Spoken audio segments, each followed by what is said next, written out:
que toutes les constitutions des hommes est plus puissante que toutes les armées. La loi de la création. Elle n'est inscrite dans aucun code civil, et pourtant elle régit tout ce qui vit, tout ce qui naît, tout ce qui devient. Créer, c'est manifester ce qui n'était pas.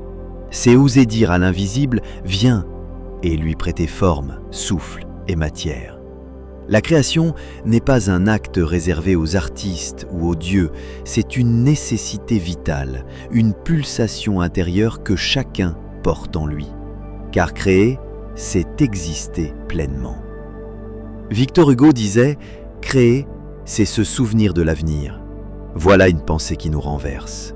Elle nous rappelle que l'acte de créer vient d'un appel intérieur, une vision, une intuition du possible. Mais il faut plus qu'une idée, il faut le courage de l'incarner. C'est là que la loi se révèle. La création exige une alliance, imagination, action et foi.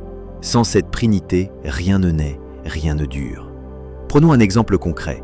Imaginons une femme qui, dans une cité ordinaire, décide de transformer un terrain vague en jardin communautaire. Elle n'a ni moyens ni soutien, seulement une vision. Celle d'un espace de beauté, de fruits et de liens humains. Elle commence seule, plante une graine, trace un sentier, en parle aux voisins.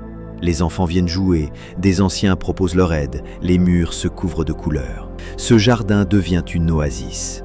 Et pourtant, tout a commencé par une pensée, suivie d'un geste. Voilà la loi de la création. Tout ce que nous vivons aujourd'hui fut un jour pensé, rêvé, osé.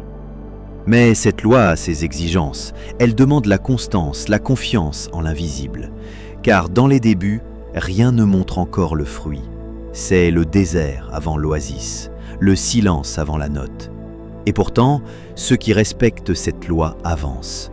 Comme le dit Goethe, tout ce que tu peux faire ou rêver de faire, commence-le.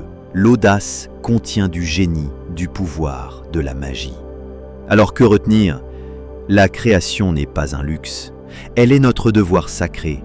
Créer, c'est répondre à l'appel de la vie. C'est devenir co-auteur du monde que nous voulons voir. Tout commence par un choix intérieur. Croire que ce que je porte en moi est digne d'être offert au monde. Voilà la loi. Ce que tu choisis d'honorer prendra forme.